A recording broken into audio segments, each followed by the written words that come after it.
नमस्कार दोस्तों, नमः शिवाय। जीवन ज्योति चैनल में आप सभी का हार्दिक स्वागत करती हूँ। दोस्तों, आज बात करूंगी पितृपक्ष के विषय में। दोस्तों, 2024 में पितृपक्ष कब से प्रारंभ हो रहा है, कब समाप्त हो रहा है। पितृपक्ष की जो श्राद्ध की लिस्ट है वो मैंने शॉर्ट वीडियो में दिया है, आप लोग जरूर देखिएगा। आज मैं पितृपक्ष के विषय में बहुत सारे ऐसे भ्रम, बहुत सारे ऐसे प्रश्नों के विषय में बात करूंगी जो हमारे भाई बहनों के मन में रहते हैं और इसके विषय में बहुत ज्यादा कंफ्यूजन उनके मन में बना रहता है। तो आइए जान लेते हैं सबसे पहले कि कब से कब तक है पितृपक्ष 2024 में। तो पितृपक्ष प्रारंभ हो रहा है 17 सितंबर से और यह समाप्त होगा 2 अक्टूबर को। 2 अक्टूबर को सर्वपितृ अमावस्या मनाई जाएगी। 17 सितंबर को पूर्णिमा तिथि का श्राद्ध शुरू हो जाएगा। तो ये बात की जानकारी हो गई। अब मैं बात करती हूँ कि सबसे बड़ा जो भ्रम होता है वो ये होता है कि क्या केवल बड़े पुत्र का ही अधिकार है पिंडदान, तर्पण, श्राद्ध इत्यादि करने का।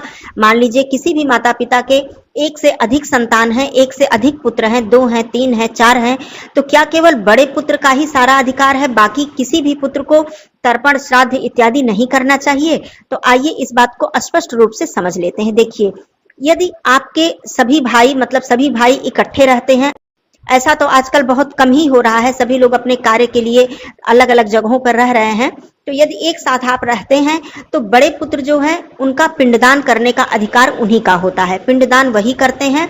लेकिन तर्पण और श्राद्ध का जो कार्य है ये सभी पुत्रों को करना चाहिए। यदि बड़ा पुत्र पिंडदान कर रहा है तो आप सभी लोगों को पिंडदान करने की आवश्यकता नहीं है, लेकिन तर्पण करना आप सभी लोगों के लिए जरूरी है और श्राद्ध भी सभी लोग कर सकते हैं। अब एक साथ हैं तो एक साथ श्राद्ध वाले दिन अर्थात तिथि के दिन आप सभी लोग सहयोग करके मिलजुल कर अपने पिता का श्राद्ध करते हैं। लेकिन यदि आप अलग अलग हैं, दूर दूर हैं, तो और संभव नहीं है कि श्राद्ध के दिन आप इकट्ठा हो पाएं, सभी की अपनी नौकरी है, जॉब है, काम है, तो जरूरी नहीं कि सभी लोग इकट्ठा हो पाएं।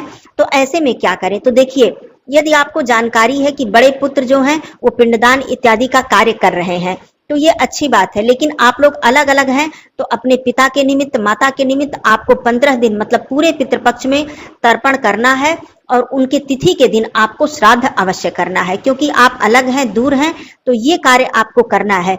यहाँ पर समझने वाली बात यह है कि जन्म आप सभी लोगों ने लिया है, पितृ ऋण, मातृ ऋण आप सभी लोगों के ऊपर है। ऐसा नहीं है कि बड़े भाई ने सब कुछ कर दिया तो आप लोग भी पितृ ऋण से मुक्त हो गए, ऐसा बिल्कुल नहीं है। ऋण सभी के ऊपर होता है, हम संतान हैं और माता पिता का ऋण चुका पाना हमारे लिए संभव नहीं है। तो जितना हम कर सकते हैं, जितना हमें करना चाहिए, जो हमारे कर्तव्य हैं, उससे हमें कभी भी पीछे नहीं हटना चाहिए। इसके महत्व को समझिए, कभी भी इन बातों को अंधविश्वास मत मानिए। अपने बच्चों को, अपने आने वाली पीढ़ी को भी इन बातों का महत्व समझाइए। तो ये कार्य आपको करना ही करना है।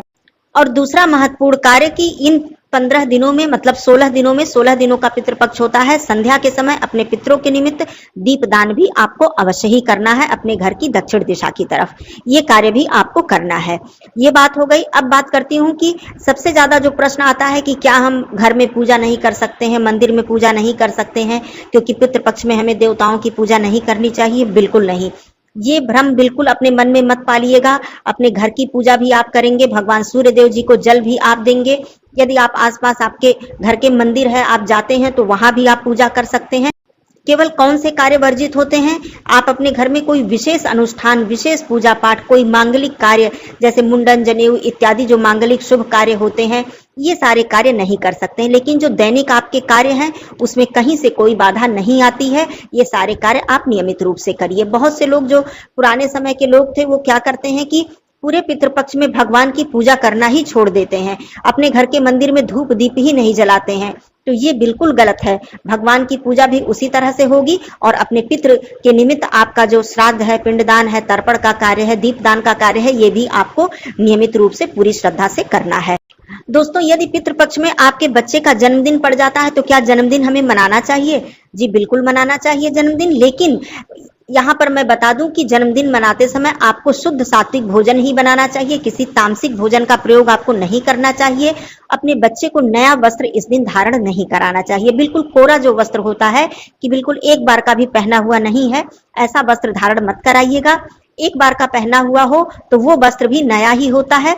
तो उस तरह से आप अपने बच्चे को वह वस्त्र धारण कराइए और जिस तरह से भी आप जन्मदिन मनाते हैं उस तरह से आप जन्मदिन मनाइए। अपने पितरों से प्रार्थना कीजिए कि आपके बच्चे को उनका आशीर्वाद प्राप्त हो। अपने बच्चों के हाथों से कुछ दान करवा दीजिए। इस तरह से आप जन्मदिन बिल्कुल मना सकते हैं, कोई भी इसमें दिक्कत नहीं है। दोस्तों, पूरे पितृपक्ष में आपके द्वार पर कोई भी आ जाए, किसी भी रूप में आ जाए, चाहे वो पशु पक्षी हो, चाहे वो कोई इंसान हो, चाहे गरीब हो, असहाय हो, आपको किसी को भी अपने द्वार से वापस नहीं जाने देना है।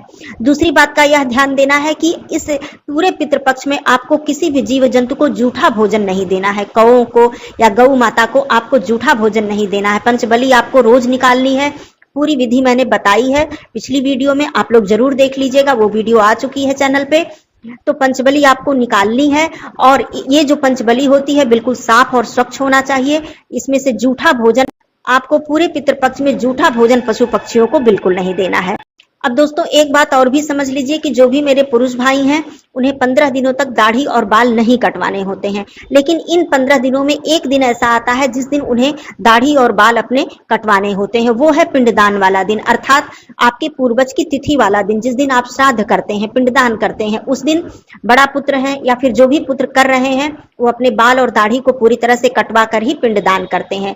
लेकिन यदि आपने पिंडदान कर लिया, मतलब तिथि जैसे आपकी 2 दिन बाद, 4 दिन बाद पड़ गई, चतुर्थी, पंचमी, षष्ठी जब भी पड़ गई और पितृ विसर्जन अभी बाकी है, तो आप पिंडदान वाले दिन आपने बाल कटवाया, उसके बाद पितृ विसर्जन तक आपको बाल और दाढ़ी नहीं कटवाने चाहिए।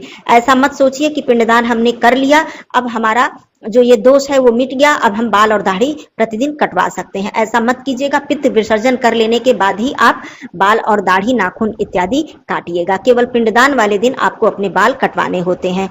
इस बात का भी आपको ध्यान देना है।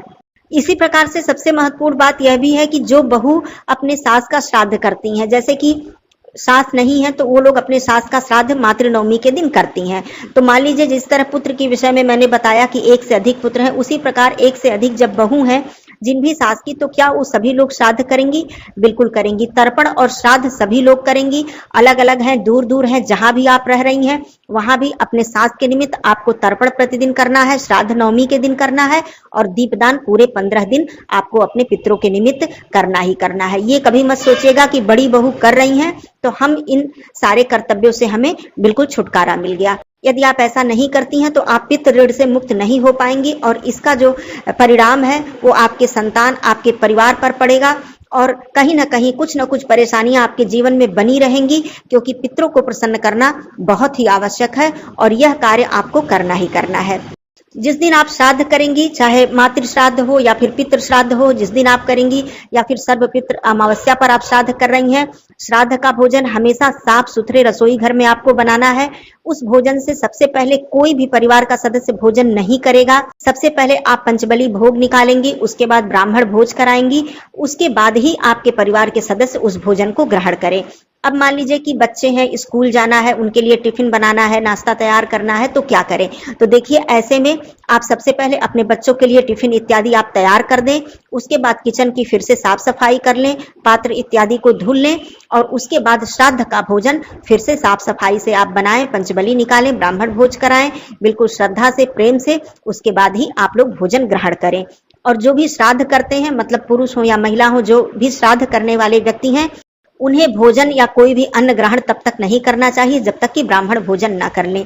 जलपान इत्यादि आप कर सकते हैं, ब्राह्मण भोजन कराने के बाद ही आप भोजन ग्रहण करें, ऐसा नियम है। यदि कोई बहुत असमर्थ है, घर में कोई बुजुर्ग हैं, बीमार हैं, तो उनके लिए ये चीजें क्षमा होती हैं, लेकिन श्राद्ध के भोजन में से आप पहले मत दीजिए, आप कुछ उनके लिए अलग से बना दीजिए और फिर से आप श्राद्ध का भोजन साफ सफाई से तैयार कीजिए, जिसमें कि लहसुन प्याज का प्रयोग आपको नहीं करना चाहिए। वैसे 15 दिन नहीं करना चाहिए, लेकिन आप यदि पूरे पितृपक्ष में नहीं, मतलब आपका चलता है, आपके घर में प्रयोग हो रहा है लहसुन प्याज का, तो कम से कम श्राद्ध वाले दिन आपको लहसुन प्याज का प्रयोग नहीं करना है। तो इन सारी बातों का ध्यान रखते हुए आप लोग पूरे पितृपक्ष में अपने पितरों का आशीर्वाद लीजिए, उनका स्मरण कीजिए, अपने त्रुटियों के लिए उनसे क्षमा मांगिए। श्राद्ध का जो नाम पड़ा है वो श्रद्धा से पड़ा है, तो जो भी कार्य कीजिए आप श्रद्धा से कीजिए, तभी हमारे पितरों तक आपका जो कर्तव्य है, जो आपने किया, आपने जो भी कुछ उन्हें अर्पित किया, वो पहुंचता है और वो प्रसन्न होते हैं। बिना श्रद्धा से किया गया कोई भी कार्य फलीभूत नहीं होता है, उसका कोई भी फल हमें प्राप्त नहीं होता है। तो इस बात का ध्यान आप लोग जरूर रखिएगा। और कोई प्रश्न हो पूछिएगा, वीडियो में दूंगी। फिर मिलती हूँ अगले वीडियो में, तब तक के लिए धन्यवाद। नमः शिवाय। हर हर महादेव।